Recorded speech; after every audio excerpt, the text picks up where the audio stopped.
Chuck hurries along the palace wall overlooking the stonework, for the very specific patch where the natural erosion of time differed. "I'm certain it's right around here," she assures the others as she investigates.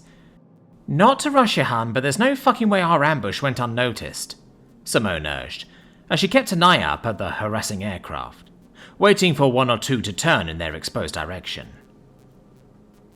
Nodding, Chuck removed a gauntlet to start physically feeling the wall. This patch was done long before she or even her mother were born, but the stone used for it was freshly cut at the time for it, meaning the far more weathered stone placed in the original construction of the palace has a certain coarseness to it, like sandpaper.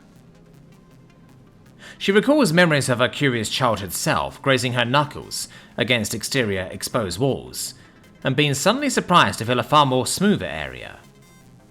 Obviously, over the years, the many places within the palace have been replaced due to accidents, improving structural reinforcements in the process of time. However, from this day on, the history logs will need to include war and conflict to that list of reasons. This place is meant to be a wonder, a beacon of Cali pride and prosperity, not a fortress housing corruption. The towers are meant for grandeur and stellar views, not to install gun emplacements.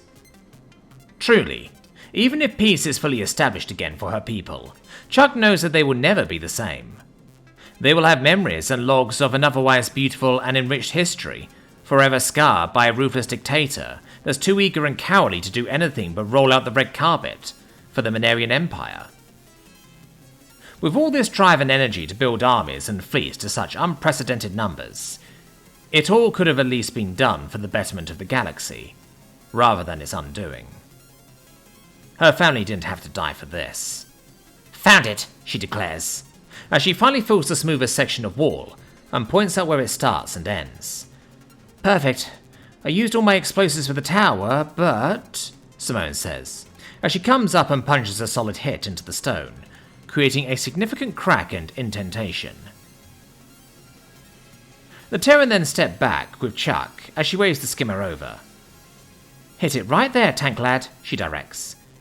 "You got it," Troy replies, as he maneuvers the skittering vehicle to a more direct angle. With some finagling, the Terran pilot manages to operate the Cali-centric controls to properly aim and prime the shot. He calibrates the output, taking a bit of a guess on how thick the wall is and its density, via how Simone's powerful punch affected it. With a quick breath in the cramped space, he presses the shot indicator and hopes his gut work proves accurate. The cannon expels in a blink of an eye, dead on its target. A plume of dust and ash cloud out momentarily, but also seem to be slightly sucked into the other side by a temperature-chasing breeze.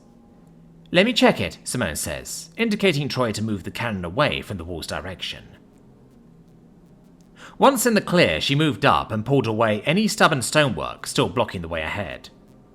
Chuck came up by her side, and with her visor peered into the darkness. "Oh, they converted the old servant tunnel into pantry storage. Did not know that," she remarks, as she skims her view over the once bountiful stored food products, now rendered into pulverized mush and vapor. "All the better for us, rather than filling it up with cement or something," Simone replies, as she gives a thumbs up to the rest of their party. But before she can say a word of instructing them to follow, the world becomes entirely hot and loud. It must have only been a second or two before Simone blinks to a different visual of reality she was just seeing. Black ash clouding up into the sky disappeared past the edge of the freshly made pantry hole. Her armor systems blink in her visor, showing red zones of compromise through her power armor, but there are no notification reports of actual injury to her person. "Simone!" Chuck cries out. The redhead quickly sits up just as the Cali comes up to her side to help her back up. "I'm okay," she reports back, as she looks out to see the result of a surprise attack from the sky, with the skimmer toppled over and partially engulfed in dancing blue flames. "Troy!" Simone calls out over the comm, but there's no answer. "Troy!"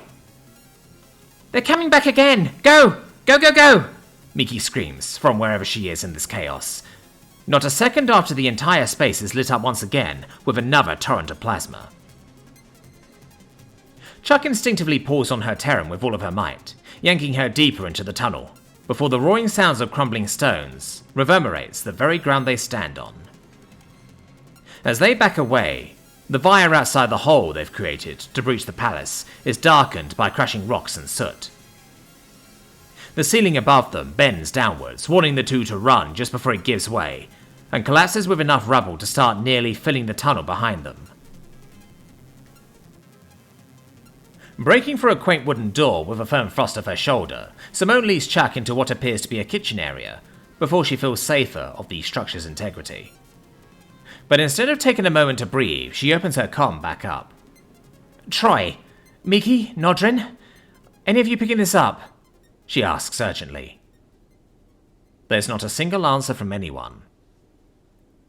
Biting her cheek, she looks to Chuck, and despite being right next to her, tries the comm again. "Are you able to hear my voice in the transmission?" she questions. Chuck blinks, still recovering from what just happened, but then shakes her head as she processes the Terran's inquiry. "I hear your voice, but not through comms. They have us completely jammed in here," the Queen replies, before looking back to the pantry door. "Then they might have made it to cover," Simone nods, taking their scrap of hope. "But what about Troy?" Chuck asks hesitantly, before instantly regretting her own insensitivity. Simone's expression softens, and she closes her eyes for a few moments. "He probably didn't make it," she responds truthfully. "That looked bad. And although I've seen people make it out of worse, those were very few times." The Terran resists the urge to cry, and hardens back into her soldier mindset.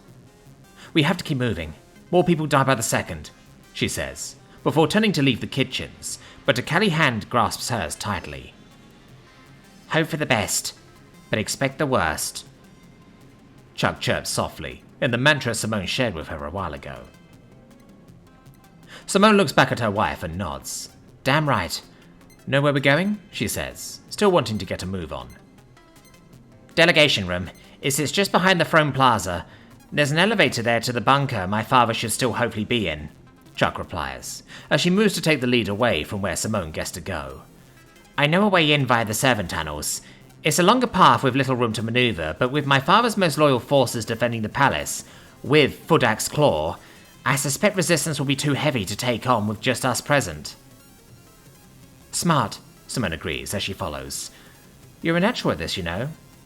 "Oh, well, this is my home turf, my stomping grounds, as you put it," Chuck replies, managing to give the slightest bit of levity in the heavy emotional state both of them find themselves in.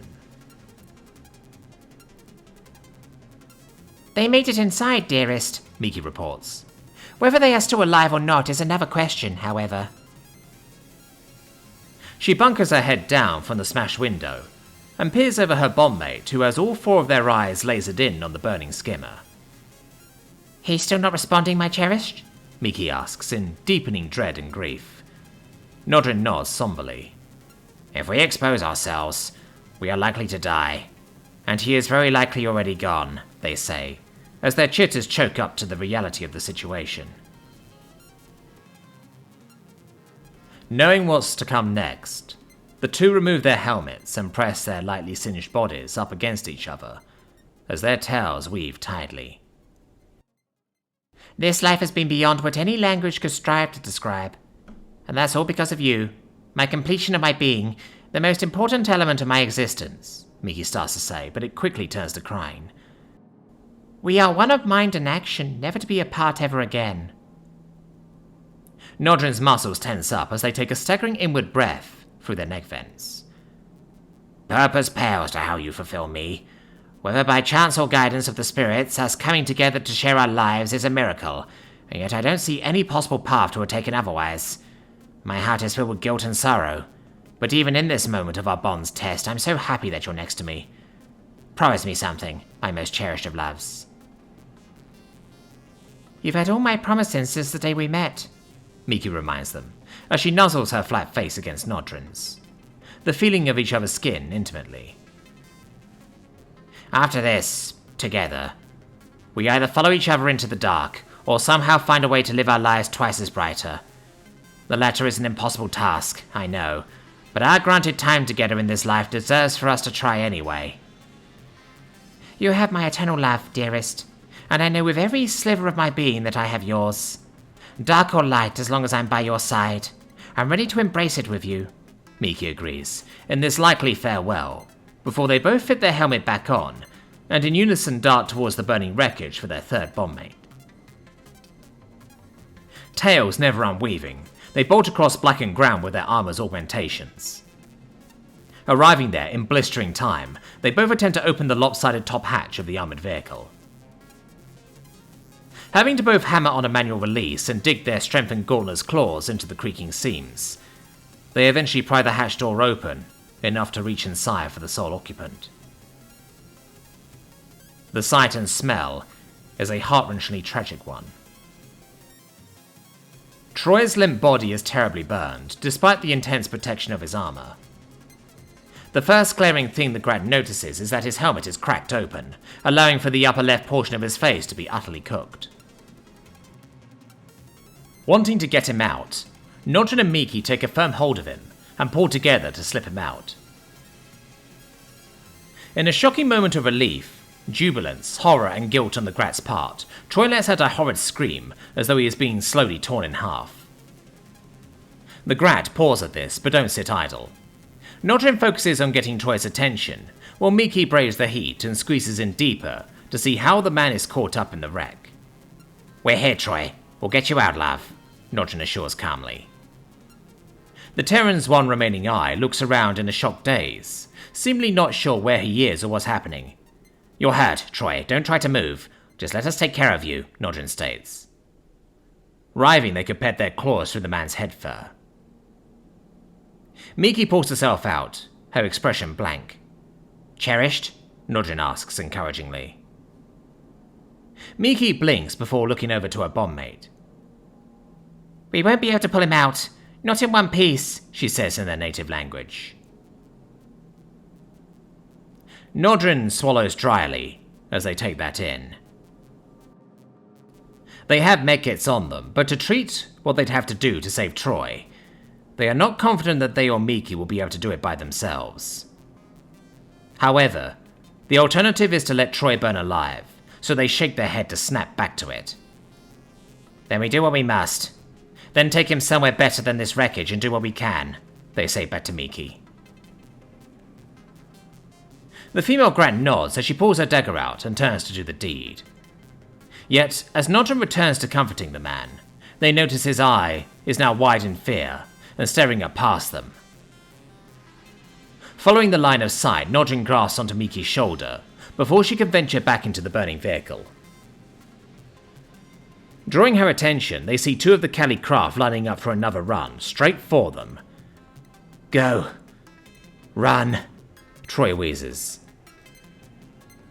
But neither Nodrin nor Miki so much as budge to escape. Perhaps if they leave right at that moment, they'll be able to jump in an alley or window for safety. But they don't. "Grat, don't do that, Troy. I'm sorry," Nodrin tenderly says, as they pull themselves closer to the man. "We knew what it may mean coming to find you," Miki agrees as she cuddles up as much as comfortably possible with Troy and Nodrin. "We've already said our goodbyes. And we are going to be here with you, regardless of what's after this life."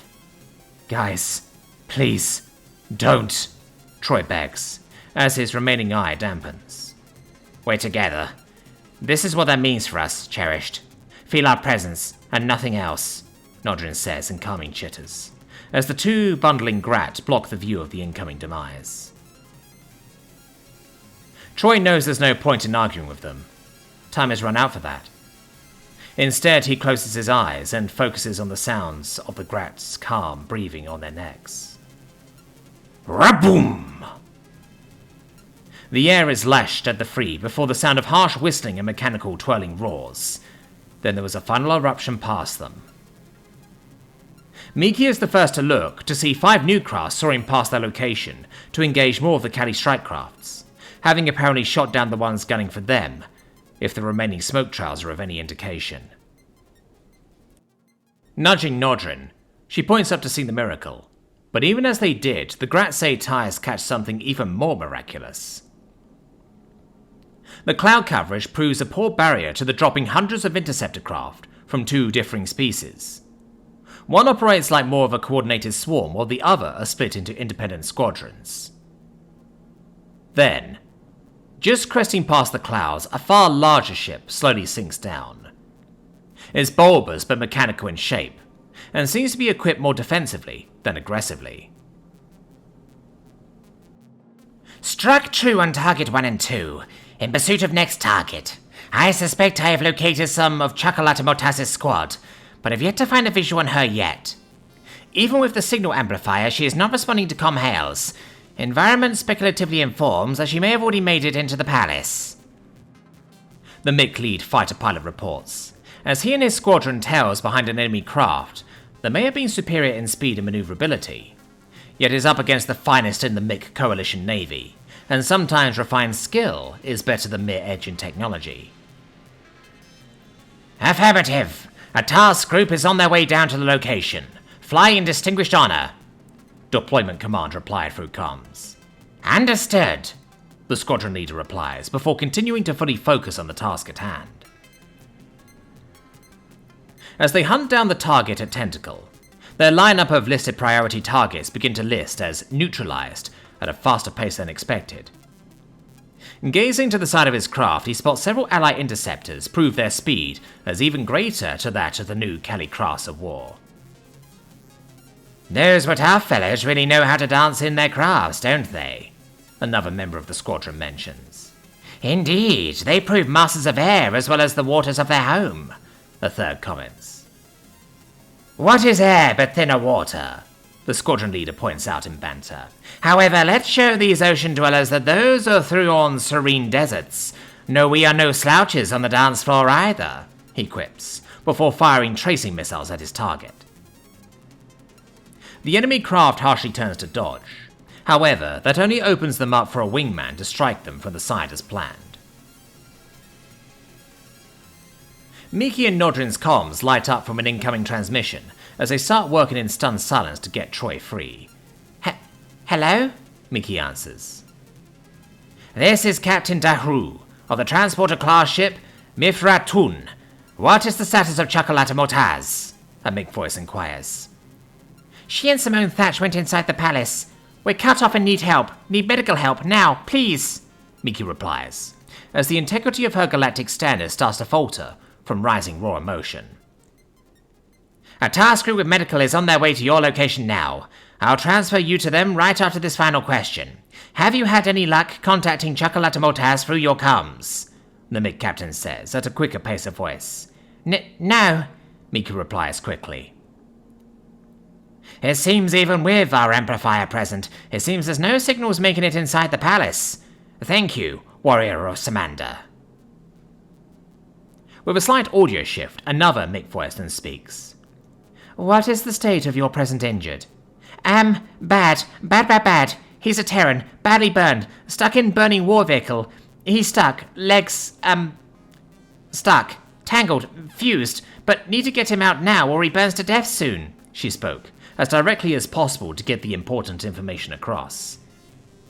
We will be there in 4 standard minutes. Is that too long to wait in the present situation? The MiG asks. Yes. Vehicle might explode again any second too. Not leaving him. Don't tell me to do that, she answers, while stating her determination to remain preemptively. Very well. Allow us visual through your lens, and our medical team will walk you through what to do, the MiG states, as a request came through to the female Grat's lens. Good, yes, Miki agrees. I have visual, a new MiG said thoughtfully. You have standard central medkits on you. Yes, Miki says. Excellent. If you can, look at the area where he is caught up. Before the MiG can finish speaking, the Grat is already climbing her way in to show the gruesomeness. I see. Grat holding him. Administer a medkit's numbing agent and prepare 2 tourniquets. The MiG instructs Nodrin. Okay, they agree, as they pull their kit off their belt. I'm Nodrin, the other is Miki, they then inform to make communication easier. Understood. Now, Miki, what cutting implements do you have? The medic inquires. The female Grat quickly presents her dagger and activates it. Better than what the medkit has. But do you have anything more stable? Crystal blades are fine and that will do, but you're going to be soaring, and that model of dagger is not optimal as it may constantly break apart as you work due to the limited power supply. No, this is all we... Wait! Miki responds, before turning around and unweaving her tail from her first bombmate and grabs the end. Pulling it up, she activates it, presenting a far more powerful crystal blade. Blade tail, she chitters. Powered by armor, it's much stronger. How unorthodox, but is indeed far better. I'm sending you a visual of a Terran's vital major blood vessels that go through their legs. As soon as he's free, you two will need to clamp down around what you can save of his legs. Get him away from danger, and apply those tourniquets as soon as physically possible. Numbing given, Nodrin reports. Excellent. Start cutting, it acts fast. Miki hesitates for only a moment, having treated injuries, and even butchered many hunted animals in her life, but this is a totally new experience. Yet it has to be done. Holding her tail blade, Miki amplifies her strength output to its max, before she begins forcibly soaring through the man's legs. In under 10 standard seconds, she's through both, only taking that long because of the remnants of armor. Dan, pull now, Miki orders as she quickly backs out. Nodrin complies and with ease drags the man free and keeps going, as Miki wraps each leg stump under her arms and squeezes each tightly to prevent him from losing too much blood. Together they depart and carry the Terran to the building they bolted from to rescue him. Your hold on him is perfect, Nodrin. Careful when putting him down. He may have a spinal injury as well. Head cradle, Grat do it too, they assure, that they at least know about that much. Laying him down tremendously gently, each Grat addresses a leg with a tourniquet. Excellent. We'll have you inject stem fluid in concerning areas next, and you can leave the rest to us when we get there. Brilliant work, you two. Keep him conscious, the mix says. As Nodrin takes the initiative to take the stem injector, Miki comes up closer to Troy's head to check up on him. Troy, you're going to be okay. Like we said, we take care of you, she calls in warm chitters. You guys are insane, the man weakly says in a genuine scolding, before his mouth cracks a classic Troy smile. You're the best. Yes, we are. But please don't die, okay? Miki chuckles. You are the best too. I'll fucking try. All the servants are evacuated, huh? I think we would have seen at least one through these tunnels, Simone points out softly. Indeed. They have likely been moved to safer sections of the palace, Chuck whispers, while she approaches the door she believes leads to the throne plaza. Cracking it open ever so slightly, she peers out to see dozens of Cali royal guards preparing for a fight. In fact, even more just start to show up, making their way into the plaza and spreading out to mingle within what's being set up as a final line of defense. Bad news, she whispers, before Simone then gets a gander. Shit. Is there no tunnel to the delegation room? The redhead asks. Seems my father was paranoid enough to have sealed it off, because it would be further down that way, but... Chuck points to a cruciment wall. No telling how thick that is, and hammering at it would draw attention to ourselves. Simone bit her cheek in contemplation. We could just run straight for it. We're way faster than them in this armor, and we could probably break down any doors in our way. Chuck eyes the simple metal doors towards the back of the plaza behind the throne itself. The elevator may prove to be an issue if we're stuck waiting for it or need to enter the shaft, Chuck points out. But I don't have a better plan, and I don't think I'm going to win these people over. Many of them are no doubt the traitors that turned on my family and betrayed the ultimate sacred trust. Well, too bad there's no towers in here to... Simone starts to quip, before hearing the soft echoing of hooves coming up from behind them. Turning around, ready to charge whoever it is, she hesitates, seeing the simple clothes adorning the older female. She has no weapons, and all of her 4 limbs are raised. The elder is immediately fearful of being obliterated by the fearsome armored Deathworlder, instinctually freezing up in a slouch as a plea to show she means no harm. Simone is about to demand who she is, but Chuck presses a hand to her shoulder as she passes by to address the old woman. Kreltik? What are you doing here? Chuck asks in a kind voice. It is you, the woman whispers at the sound of Chuck's voice. Of course it's me. I assume you've heard my declaration? The younger Kelly responds, as she gently hooks her lower limbs with the terrified woman's. Forgive me, I should have known better.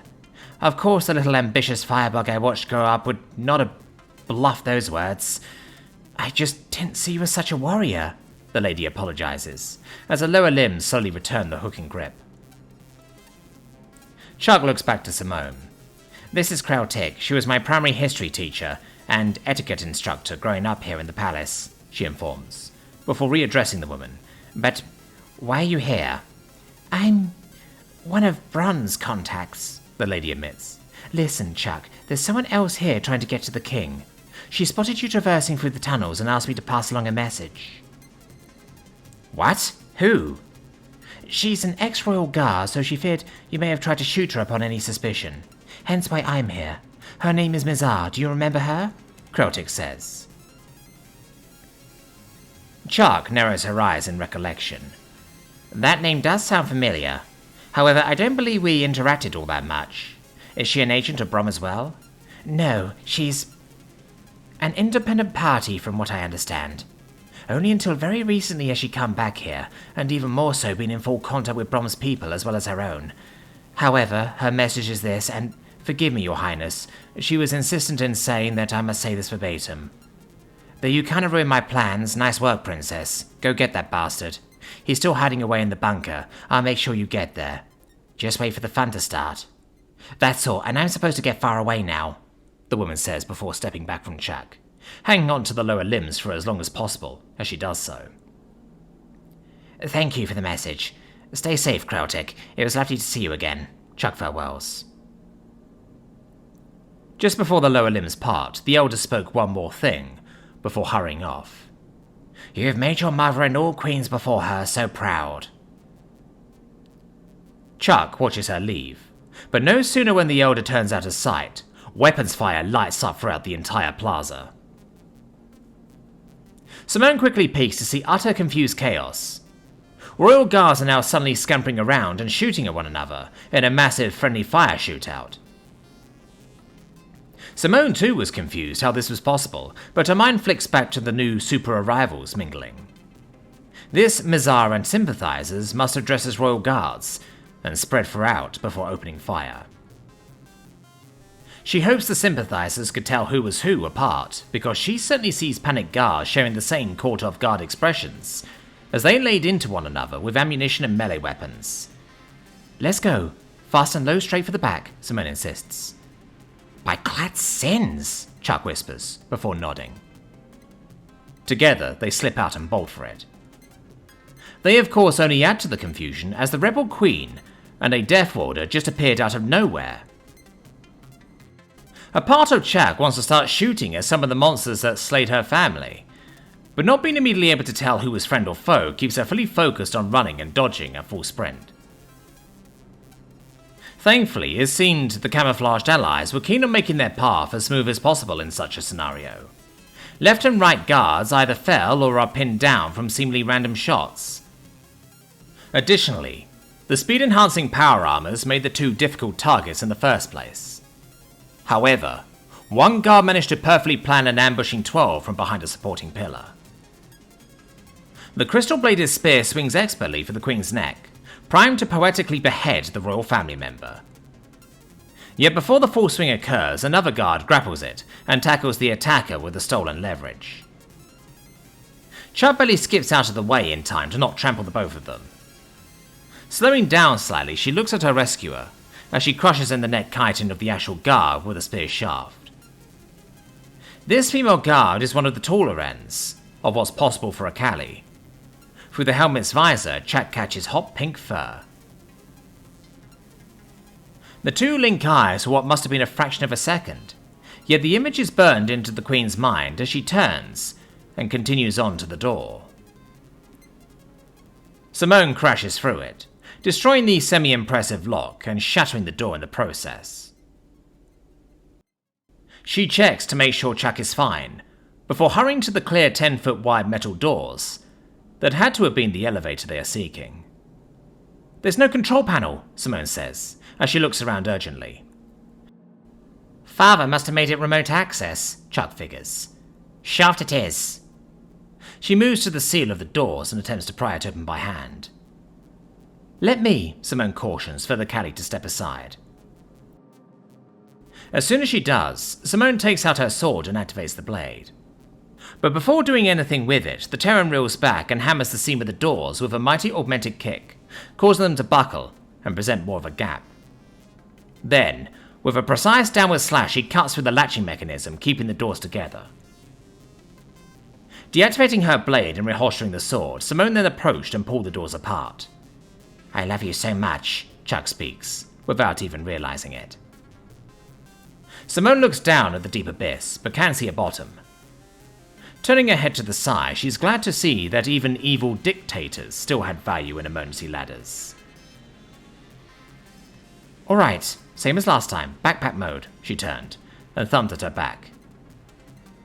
Not questioning Simone's plan, Chuck quickly approached and jumped up, assuming the position. "Hold on tight, Bo Peep," the redhead says, as she positions herself carefully in a rotation, sidesteps to the ladder, grabs on, and begins the longest ladder slide in Terran history. The moment almost becomes anticlimactic as the sliding takes quite a while, though Simone takes the odd moment of calm to assure her wife. "We can do this. We can fucking do this." "We will do this," Chuck agrees fervently. After a while, Simone glances down to see that they are quickly approaching the roof of the elevator. So she starts to squeeze the bars and firmly press the sides of her feet against them as well. Managing to slow down almost to a perfect stop, a foot off the roof, Simone backsteps off and hurries to the emergency hatch. Twisting the mechanism, it pops open without issue or protest. However, voices can be heard as soon as it opens up. "The guards are going to hold him off long enough?" a Zartuk's voice questions. "They better.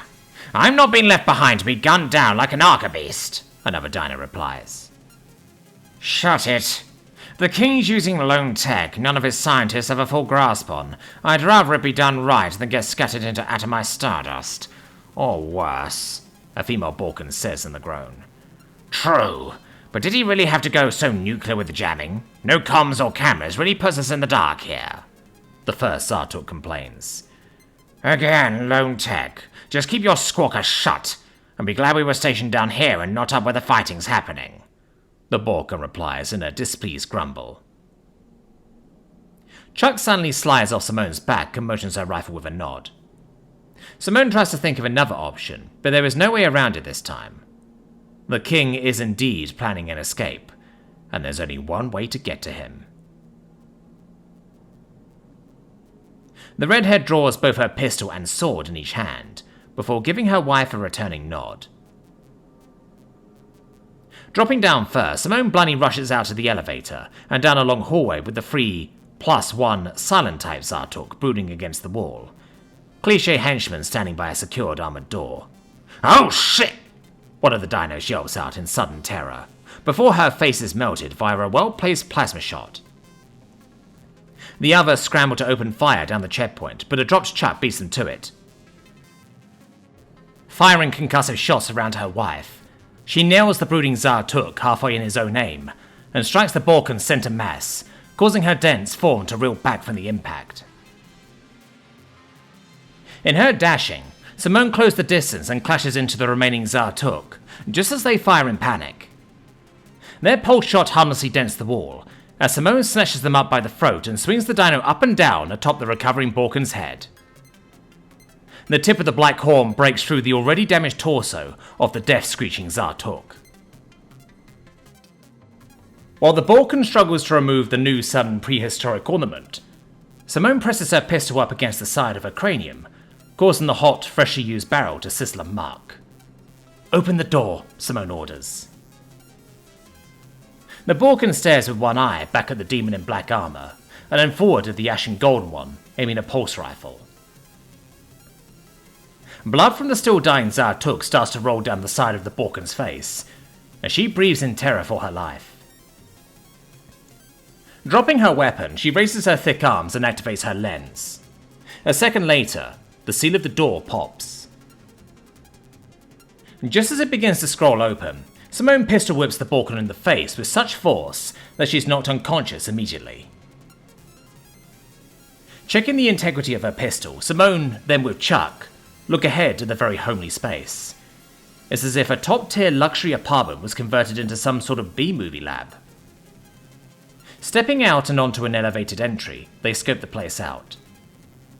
There's a few unarmed Cali working away at consoles and a surprising lack of soldiers. In the center, there's two massive golden parallel arcing devices that create a circular empty space between them.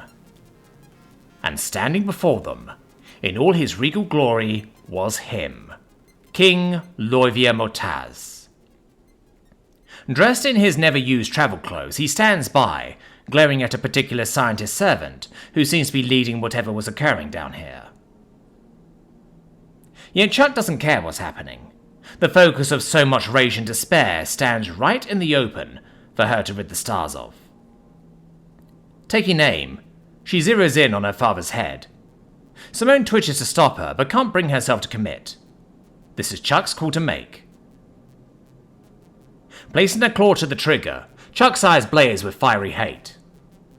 There's no pleasure in doing this act, no lust for his head to turn to mist, just a deep anger that permeates her actions. Suddenly, Simone and Chuck are rammed from behind as the unfortunately quick-to-recover Borkan makes a furious decision of her own and charges.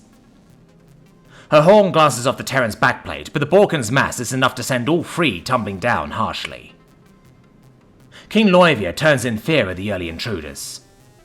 Activate it this instant, he orders his subordinates. But your majesty is not... the lead scientist begins to say before catching sight of the king's wrath. Activating, he hesitantly concedes. The power of the bunker suddenly fluctuates as the two middle structures start humming to life. Father!